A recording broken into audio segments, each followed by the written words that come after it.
Please help me welcome to the Amplify stage, Dr. Christina Hibbert. The day that I was diagnosed with breast cancer, I made a conscious choice to share my journey publicly on social media. I figured if I have to go through this, I may as well try to show others that it can be done too. And much of it at the start looked like this. The smiling, cape-wearing, positive breast cancer warrior that I thought the world and I expected me to be. And while I did feel that I got this vibe, I also understood that most of being a true warrior is not that smiling, superhero-like positivity. No. Warriors aren't pristine and smiling in their uniforms. They're beat up, bloodied, and battle-worn. And they're showing up for both the war and the aftermath of the war, doing things no one wants to do. So some of my photos started looking more like this. The vulnerable, raw, and real experience exposed. The warrior without armor. And while my fellow warriors thanked me for showing it like it really is, so many others, not understanding the aftermath and not really knowing how to feel or respond, simply turned away. What does it mean to be a breast cancer warrior? And what is the true war? You see, breast cancer is just the warmonger. It's the dictator telling its troops she's the target, while the actual brutality comes from the shock of the diagnosis and the awe of each treatment. The real war is the impact all these treatments have, the trauma, the aftermath of it all. Have you ever considered yourself a warrior?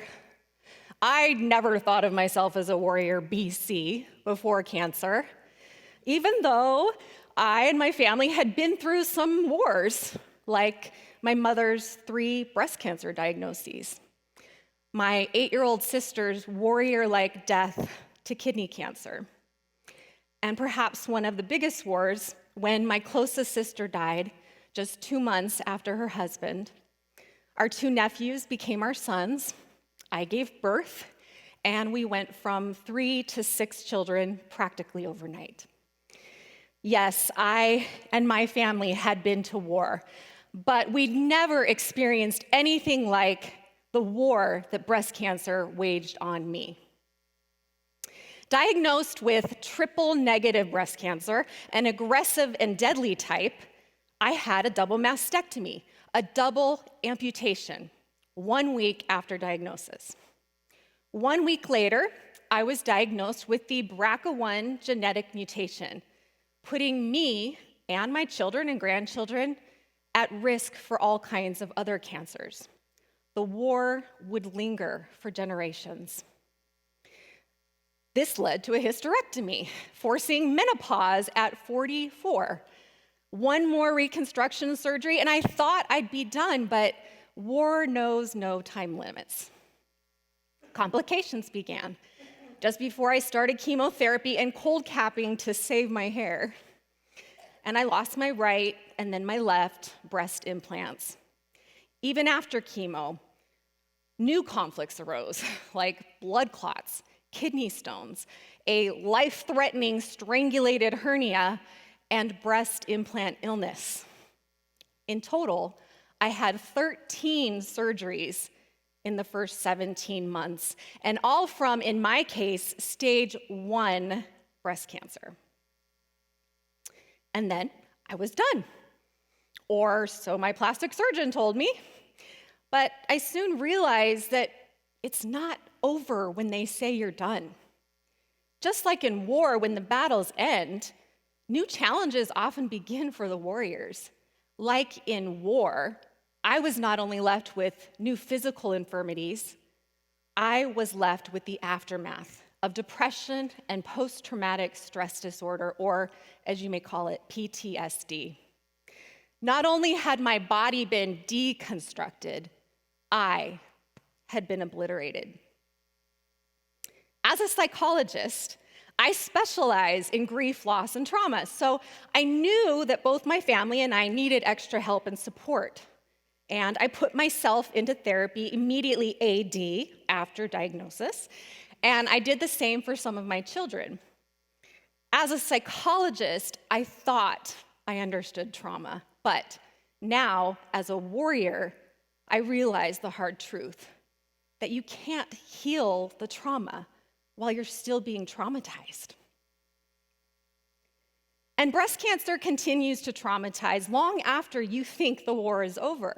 So you carry on in silent combat, trying to come to terms with the mental, emotional effects the trauma carries, like depression, anxiety, constant fear of recurrence. That's what the aftermath of the war is. Surviving battle after battle, only to be faced with this body, mind, and identity that are so greatly altered. No wonder so many breast cancer survivors end up with PTSD. In fact, as many as 82.5%, or 4 out of 5, breast cancer survivors will experience symptoms of PTSD, compared to the general population, where 20%, or 1 out of 5, who experience a traumatic event will experience PTSD. Yet few will seek, find, and complete the desperately needed trauma work because few are ever told they've even been traumatized. Few realize they even have depression or PTSD, and even fewer have the support necessary to get the help they need. My war, it continues, most recently 6 months ago, with a 14 surgery. I'm honoring where I am, and I'm showing up daily, doing the work through physical therapies, best practice trauma therapies like EMDR and ketamine-assisted therapy, and a whole lot of prayer, faith, and grace. I'm mending my family relationships and still cleaning up the aftermath that for me continues now 3 years, 9 months, and 25 days, but who's counting? And this is what victory looks and feels like for me at this point. Thank you. Thank you. Thank you. I am a warrior, right? I am a warrior, and so are so many of you out there. We're warriors not because we fight or even because we win, but because we show up. We honor the war and the aftermath, and we keep showing up for ourselves, for our families, for others. Thank you. Veterans of war deserve better than to be left alone to navigate the war and the aftermath. And we need to do better. And I do mean we. No warrior goes into battle alone. No. So what can we do? First, medical providers. You may be thinking it isn't my job, or there isn't enough time, or I'm not trained in that. I hear you. But what about integrating awareness and education about the trauma of breast cancer from diagnosis throughout treatment in a simple, ongoing conversation, and then offering realistic resources and walking with the warrior to get the help she needs? Second, friends and family of survivors. You may be thinking, how am I supposed to help? I know that feeling. Recognize the war and the aftermath and be there for the warrior through it all. Ask, how are you feeling right now? Or maybe even try, how may I best love you today? And then listen with the intent to understand and support for as long as it takes. And finally, to you fellow warriors, hear your story in mine, in ours. Recognize that you may have been traumatized and give yourself grace. It's okay to not feel okay You've been through war. Honor where you have been and where you currently are. Help is available, but you have to acknowledge when you need it, reach out, and do the work. Look at these photos again. Do you see what I see? Because I see and honor the warrior in both.